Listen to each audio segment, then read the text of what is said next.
Good morning बच्चों। तो आज हम करेंगे आपका lecture number 12 of your unit electrochemistry. तो अब तक हमने इससे प्रीवियस वीडियो में पूरा गैल्वेनिक सेल पढ़ लिया था, उसका इलेक्ट्रो पोटेंशियल कैसे निकाला जाता है, पर्टिकुलर सेल का इलेक्ट्रोड पोटेंशियल आप कैसे कैलकुलेट करते हो उसका हमने फॉर्मूला देख लिया था।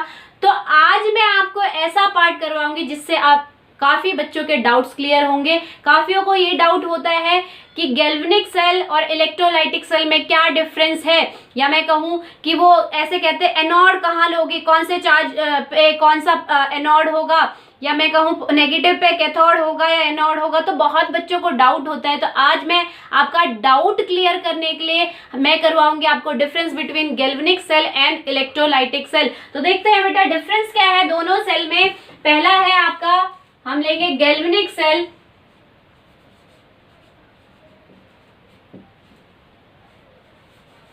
और दूसरा हम लेंगे आपका इलेक्ट्रोलाइटिक सेल।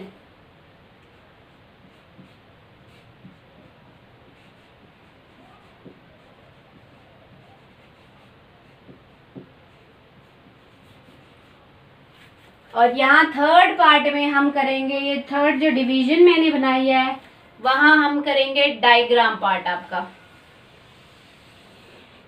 यहाँ हम बनाएंगे डायग्राम्स, हर एक सेल के डायग्राम कैसे बनेंगे। तो हम पहले देखते हैं कि आपका इलेक्ट्रोलाइटिक सेल, हमने फर्स्ट पार्ट में इलेक्ट्रोलाइटिक सेल का कंस्ट्रक्शन पढ़ा था, तो पहले हम इलेक्ट्रोलाइटिक सेल ही ले लेते हैं बेटा। हमने यहाँ पे किया था, हमने एक कॉमन कंटेनर लिया था जिसमें आपका क्या किया था, दो इलेक्ट्रोड डिप की थी,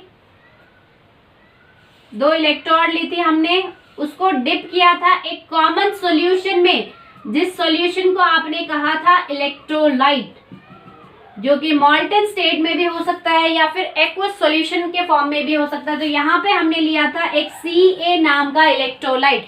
C उस इलेक्ट्रोलाइट में कैटायन पार्ट था और A आपका एनायन पार्ट था। दैट मीन्स इस इलेक्ट्रोलाइट में आपके C पॉजिटिव और A नेगेटिव आयंस पूरे फैले होंगे, ठीक है। उसके बाद हमने क्या किया था, तो यहाँ पे एक बात ध्यान में रखनी है, हमने कॉमन कंटेनर में दो इलेक्ट्रोड डिप किए हैं जिसमें से एक कैथोड होगा एक एनोड होगा, वो हम देखेंगे कैथोड कौन सा है और एनोड कौन सा है। उसके बाद हमने क्या किया था, इन दोनों टर्मिनल्स को एक एक्सटर्नल बैटरी से कनेक्ट किया था जिससे हम इलेक्ट्रिसिटी पास करेंगे। तो ये बैटरी का जो है बेटा आपका, मान लो ये बैटरी का पॉजिटिव टर्मिनल है और ये नेगेटिव टर्मिनल है, तो पॉजिटिव टर्मिनल से पॉजिटिव कनेक्ट, नेगेटिव टर्मिनल से नेगेटिव कनेक्ट, ठीक है। तो जिनको डाउट होता है हम कौन सा इलेक्ट्रोड पॉजिटिव ले और कौन सा इलेक्ट्रोड नेगेटिव ले, तो एक यहाँ पे एक बहुत अच्छी बात है कि जो आपकी बैटरी होती है उसमें दो टर्मिनल होते हैं, one is positive and another is negative. तो पॉजिटिव से हमेशा पॉजिटिव ही इलेक्ट्रोड कनेक्ट होगा और नेगेटिव से नेगेटिव ही कनेक्ट होगा। अब इनमें से आपका एनोड कौन सा है, कैथोड कौन सा है, वो हम रिएक्शन के बेस पे डिसाइड करेंगे, ठीक है बेटा। तो जैसे ही आपने यहाँ से इलेक्ट्रिसिटी पास की तो आपका क्या होता है, यहाँ पॉजिटिव इलेक्ट्रोड है, दैट मीन्स यहाँ पे क्या होंगे, इलेक्ट्रॉन्स की कमी होगी इस इलेक्ट्रोड पे। यहाँ आपका नेगेटिव है, नेगेटिव है, दैट मीन्स यहाँ पे इलेक्ट्रॉन्स होंगे, ठीक है। तो अगर बात करें हम यहाँ पे, तो आपका क्या है, कैटायन पार्ट है इस सॉल्यूशन में, इस इलेक्ट्रोलाइट में कैटायन और एनायन पार्ट है। तो कैटायन किसके पास जाएगा, cation will always go to cathode, ठीक है। C for cation and C for cathode, cathode के पास ही जाएगा कैटायन, ठीक है। उसके बाद हम बात करते हैं कैटायन, जब आपका कैटायन क्या है, पॉजिटिवली चार्ज है, तो ये क्या करेगा, नेगेटिव इलेक्ट्रोड के पास जाएगा और क्या करेगा, इलेक्ट्रॉन गेन करेगा और कन्वर्ट हो जाएगा C में। यहाँ पे क्या हो रहा है, इस सरफेस पे, इस इलेक्ट्रोड के सरफेस पे क्या हो रहा है, कैसी रिएक्शन हो रही है, गेन ऑफ इलेक्ट्रॉन। तो गेन ऑफ इलेक्ट्रॉन आपकी होती है बेटा रिडक्शन, तो आप कह सकते हो यहाँ पे आपका हो रहा है रिडक्शन। और रिडक्शन किस पे होता है, कौन से इलेक्ट्रोड पे, कैथोड पे हमेशा रिडक्शन होता है। तो ये आपका हो गया कैथोड।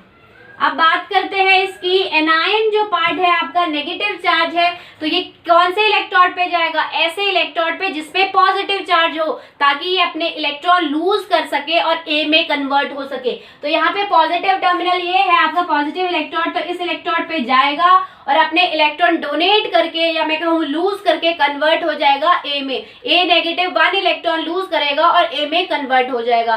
दैट मीन्स यहाँ पे हो रहा है इस इलेक्ट्रॉन के सरफेस पे कौन सी रिएक्शन हो रही है, लॉस ऑफ इलेक्ट्रॉन या फिर इलेक्ट्रॉन लूज हो रहे हैं। तो ये कैसी है रिएक्शन, ऑक्सीडेशन रिएक्शन।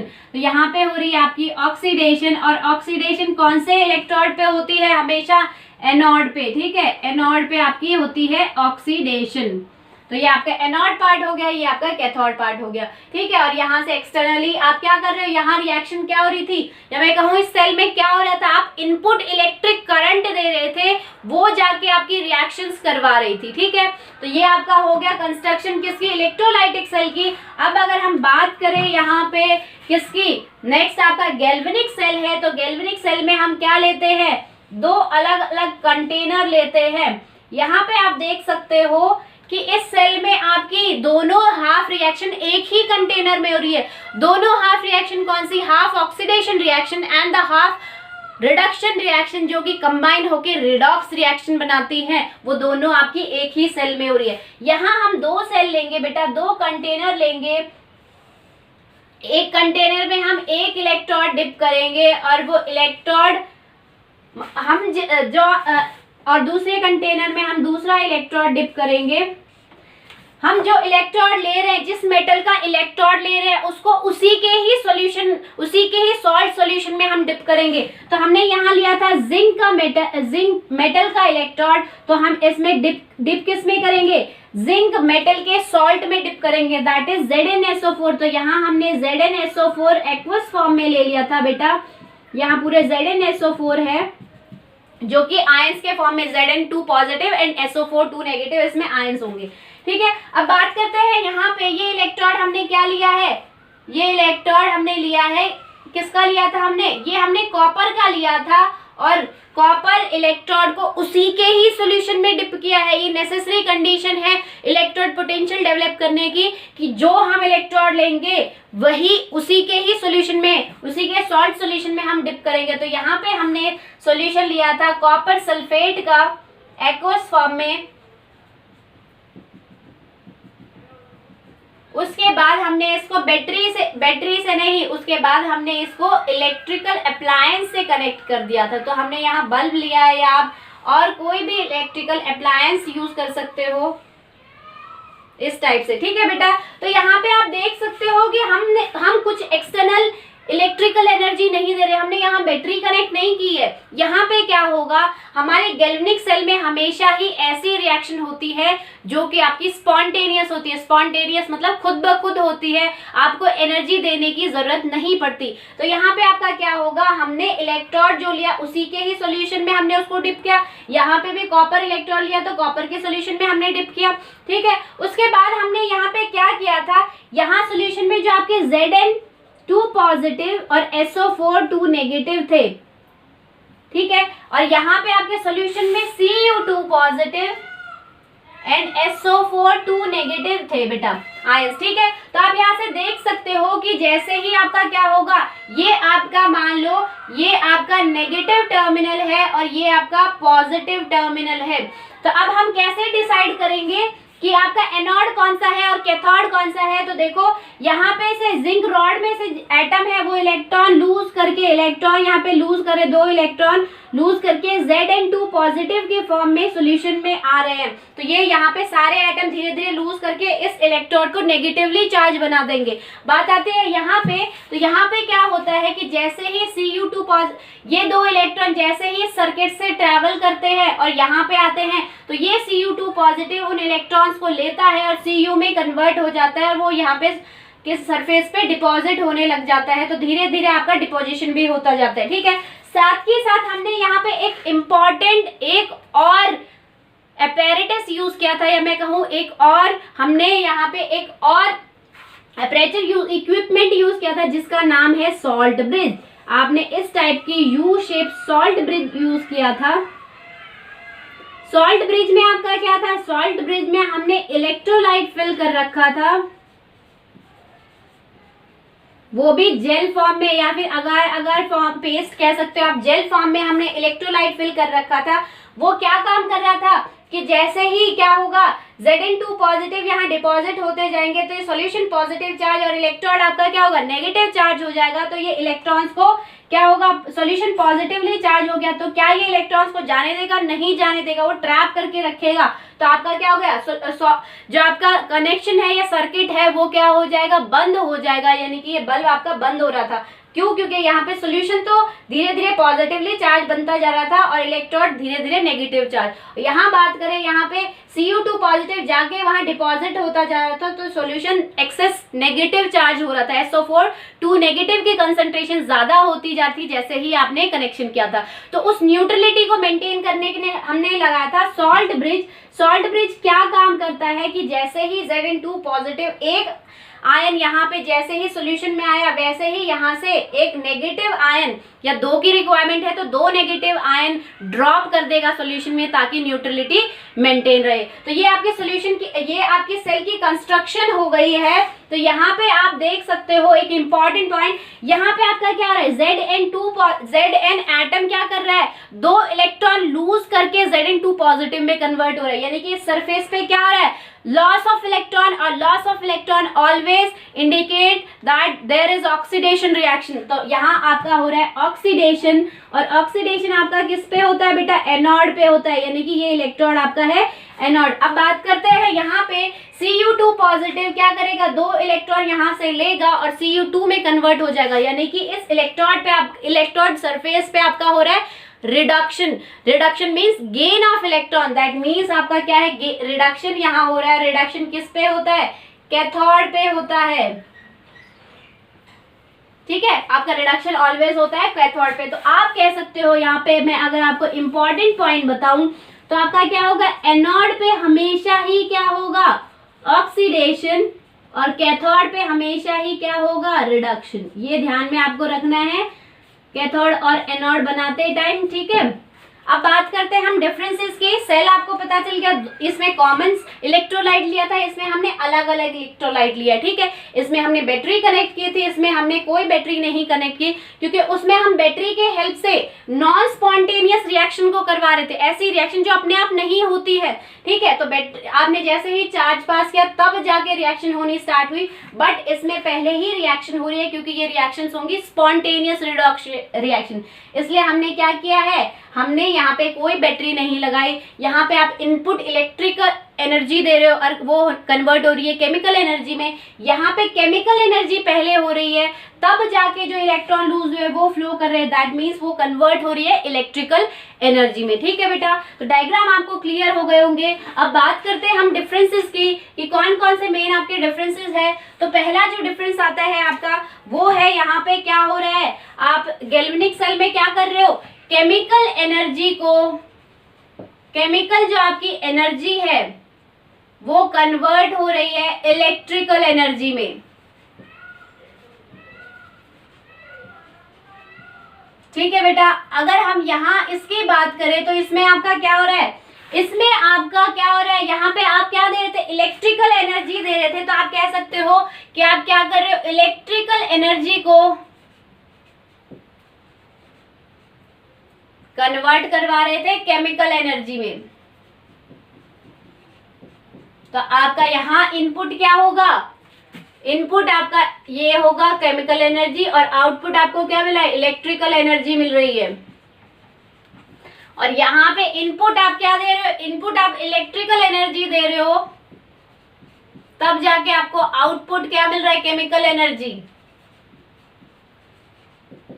ठीक है बेटा, ये आपको समझ में आ गया। अब हम सेकेंड आपका डिफरेंस देखते हैं। सेकेंड आपका डिफरेंस क्या है, यहाँ पे कौन सी रिएक्शन हो रही है, क्योंकि आप इनपुट कुछ दे रहे हो तो यहाँ कौन सी रिएक्शन हो रही है, ऐसी रिएक्शन जो खुद ब खुद ना हो, जिसको आपको करवाना पड़ रहा हो। सॉरी, गैल्वेनिक सेल की बात कर रहे हैं तो गैल्वेनिक सेल कौन सी रिएक्शन होती है, स्पॉन्टेनियस रिएक्शन। स्पॉन्टेनियस रिएक्शन मतलब रिएक्शन अपने आप ही स्टार्ट हो जाएगी, आपको कुछ एक्सटर्नली एनर्जी प्रोवाइड करने की यहाँ पे जरूरत नहीं पड़ेगी। तो यहाँ पे हो रही है आपकी स्पॉन्टेनियस रिएक्शन,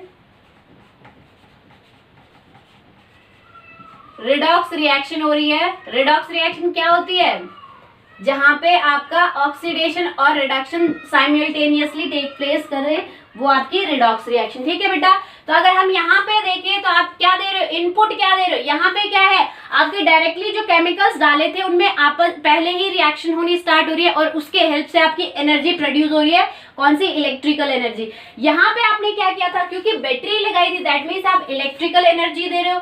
तो ऐसी रिएक्शंस होंगी जो कि खुद ब खुद ना हो, जिनको आप एनर्जी प्रोवाइड कर रहे हो रिएक्टेंट को, तभी वो आपस में रिएक्ट हो रहे हैं या फिर इलेक्ट्रॉन लूज कर रहे हैं या गेन कर रहे हैं। ठीक है, तो आप कह सकते हो यहाँ पे हमेशा होती है नॉन स्पॉन्टेनियस रिएक्शन। ओके बेटा, तो थर्ड जो डिफरेंस है वो देखो, यहाँ पे आप क्या कर रहे हो, यहाँ पे कुछ एक्सटर्नल एनर्जी दे रहे हो, नहीं दे रहे हो, रिएक्शन करवाने के लिए आप कोई एक्सटर्नल एनर्जी नहीं दे रहे हो, यानी कि सिस्टम अपनी खुद की एनर्जी लूज कर रहा है, खुद की एनर्जी यूज कर रहा है। तो जब वो खुद की एनर्जी यूज करेगा तो उसकी एनर्जी क्या हो जाएगी, डिक्रीज हो जाएगी। दैट मीन्स आप कह सकते हो डेल्टा जी जो है, जिस फ्री एनर्जी क्या हो गई, लेस देन 0 हो जाएगी, या फिर आप कह सकते हो डेल्टा जी की वैल्यू नेगेटिव होगी इस केस में। अगर हम बात करें इलेक्ट्रोलाइटिक सेल की, तो इलेक्ट्रोलाइटिक सेल में आप क्या कर रहे हो, रिएक्टेंट्स को आप एनर्जी खुद प्रोवाइड कर रहे हो, रिएक्टेंट अपनी एनर्जी यूज नहीं कर रहे हैं। दैट मीन्स आपकी जो डेल्टा जी की वैल्यू हो गई वो यूज ही नहीं हुई, तो ऑलवेज ग्रेटर देन 0 होगी, और साथ ही साथ आपका क्या होगा, लेस देन 0 होगा, ये हमेशा ग्रेटर देन 0 होगा। ठीक है, यानी कि आप कह सकते हो कि डेल्टा जी की वैल्यू आपकी इस केस में पॉजिटिव होगी। ठीक है बेटा, नेक्स्ट अगर हम फोर्थ डिफरेंस यहाँ पे देखें तो फोर्थ डिफरेंस आपका हो सकता है क्या, कि यहाँ पे आपने सॉल्ट ब्रिज यूज किया था, बट यहाँ पे आपने कोई सॉल्ट ब्रिज यूज नहीं किया, तो यहाँ आप लिख सकते हो सॉल्ट ब्रिज इज नीडेड, जरूरत थी उसकी इसलिए आपने यूज किया। ऐसा नहीं है कि आपने अपनी मर्जी से ऐसे ही यूज कर दिया, उसकी आपको जरूरत थी इसलिए आपने यूज किया है। तो अगर हम फोर्थ पॉइंट यहाँ पे देखें तो फोर्थ यहाँ पे क्या है, कोई सॉल्ट ब्रिज यूज हो रहा है नहीं, क्योंकि उसकी रिक्वायरमेंट ही नहीं थी आपको, तो no salt bridge is used.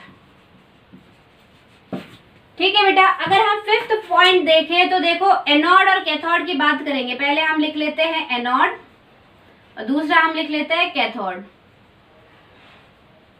ठीक है, एनोड आपका कहाँ है, ऑलवेज एनोड आप लेफ्ट हैंड साइड लो और कैथोड आप राइट हैंड साइड लो। ठीक है, ये आपका राइट हैंड साइड है। यहाँ पे भी देखो एनोड आपका कहाँ है, लेफ्ट हैंड साइड, और कैथोड आपका क्या है, राइट हैंड साइड।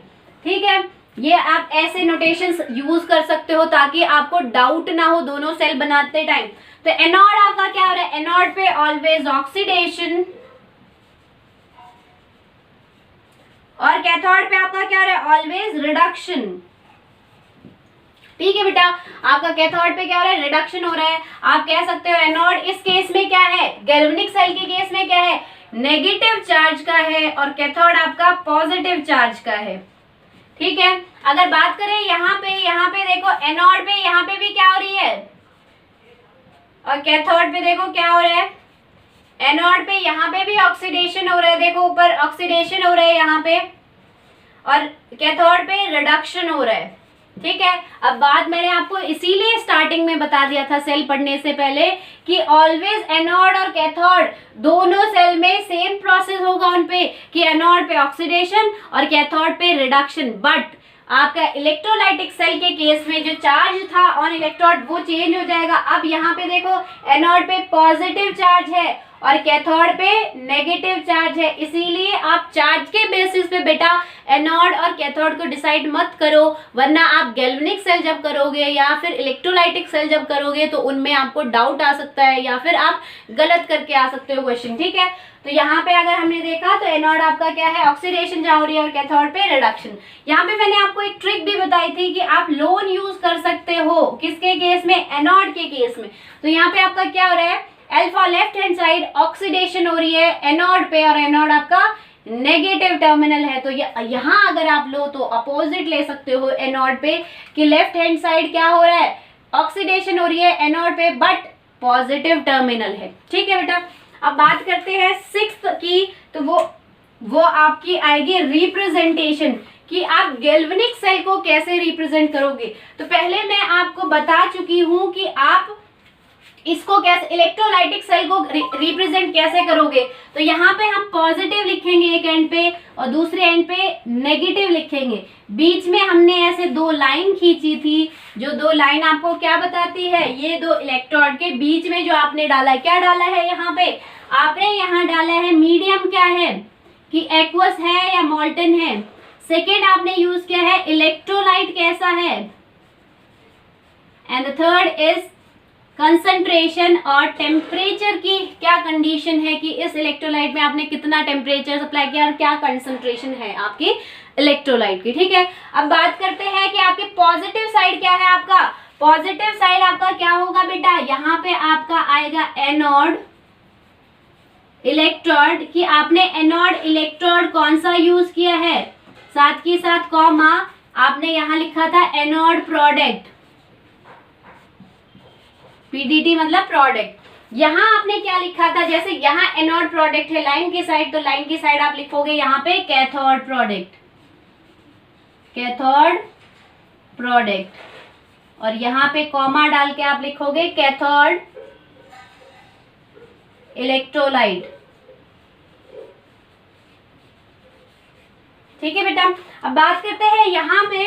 तो यहाँ पे देखो थोड़ा सा डिफरेंस है, यहाँ पे उसमें आपने सॉल्ट ब्रिज यूज नहीं किया था, बट इस केस में गैल्वेनिक के इलेक्ट्रोलाइटिक में कोई सॉल्ट ब्रिज नहीं था, तो यहाँ सॉल्ट ब्रिज है। तो थोड़ी सी आपकी नोटेशन जो होगी, या मैं कहूँ सेल की रिप्रेजेंटेशन जो होगी थोड़ी सी चेंज होगी बेटा। यहाँ पे देखो आप क्या लिखोगे, यहाँ पे हमने इस टाइप का सॉल्ट ब्रिज यूज किया है, तो आप ऐसे दो लाइन खींचोगे। ठीक है, इनके बीच में कभी भी कुछ नहीं लिखोगे, ये रिप्रेजेंट करता है कि ये आपका है सॉल्ट ब्रिज। उसके बाद आप क्या लिखोगे, यहां से लिखना स्टार्ट करो, ये आपका यहाँ आपका नेगेटिव टर्मिनल, यहाँ आपका पॉजिटिव टर्मिनल। ठीक है, इस साइड आपने नेगेटिव लिया है और उस साइड आपका क्या है पॉजिटिव टर्मिनल। तो नेगेटिव पे आपका क्या है, नेगेटिव पे आपने लिया है जिंक मेटल की इलेक्ट्रोड जो कि सॉलिड फॉर्म में है, कॉमा आपने क्या लिया, उसको उसी के ही सॉल्यूशन में डिप किया है, तो आप उसके सॉल्यूशन को लिख सकते हो Zn2 पॉजिटिव एक्वस सॉल्यूशन। ठीक है, इस फॉर्म में भी आपको रिप्रेजेंटेशन मिल सकती है। ये आप डाउट में बताना कि यहाँ जिंक सॉलिड है, यहाँ एक्वस कैसे है। यहाँ पे क्या है, जिंक सॉलिड मीन्स कि आपने सॉलिड इलेक्ट्रोड यूज किया है जिंक का, और Zn2 पॉजिटिव ये सॉल्यूशन के फॉर्म में, जो सॉल्यूशन में जो आयन है, तो यहाँ पे एक्वस मैंने इसलिए लिखा है। ठीक है, अब बात होती है यहाँ पे बीच में, आप इस लाइन दो लाइंस के बीच में कुछ भी नहीं लिखोगे, क्योंकि यहाँ पे हमने सॉल्ट ब्रिज को इंडिकेट किया है इसको। ठीक है, अब बात आती है यहाँ पे, तो जैसे यहाँ सोल्यूशन लिखा है तो पहले हम सोल्यूशन लिखेंगे। हमने क्या किया है, कॉपर 2 पॉजिटिव का एक्वस सॉल्यूशन लिया है और उसमें हमने डिप की है क्या, कॉपर का सॉलिड इलेक्ट्रोड डिप किया, कॉपर मेटल का सॉलिड इलेक्ट्रोड डिप किया है। ठीक है बेटा, साथ के साथ यहाँ पे आपकी आएगी C1 concentration of this electrolyte and C2 concentration of this electrolyte. ठीक है, तो अगर आपको ऐसी नोटेशन मिल रही है तो आप कैसे पहचानोगे कि ये कौन से सेल की है। तो याद रखना कि जहां दो लाइन पास पास है, जैसे यहाँ दो लाइन ऐसे दिखा रखी है, तो वो सॉल्ट ब्रिज को रिप्रेजेंट करती है। ठीक है, उनके बीच में आप कभी कुछ नहीं लिखोगे। कई बुकों में आपके कॉमा की जगह ऐसे रिप्रेजेंट किया है, वो भी आपका सही है, वो भी आपका गलत नहीं है। ठीक है, इन डिफरेंसेस को बेटा अच्छे से करना, अगर नहीं करोगे तो आपको हमेशा डाउट आएगा। एक बार ऐसे ही डायग्राम बना के देख लो, डिफरेंस लिख लो, तब आपको बार बार याद नहीं करना पड़ेगा कि किसमें आपने कैसे इलेक्ट्रोलाइट किए है, किसमें आपने कौन से दो सेल लिए हैं, किसमें आपने बैटरी कनेक्ट की है, किसमें आपने अप्लायंस कनेक्ट किया है। ठीक है, कौन सी आपकी स्पॉन्टेनियस रिएक्शन हो रही है, कौन सी नॉन स्पॉन्टेनियस रिएक्शन हो रही है। ठीक है, इसको अच्छे से करना। आई होप आज का कंसेप्ट आपको समझ में आया होगा। That's all for today, thank you.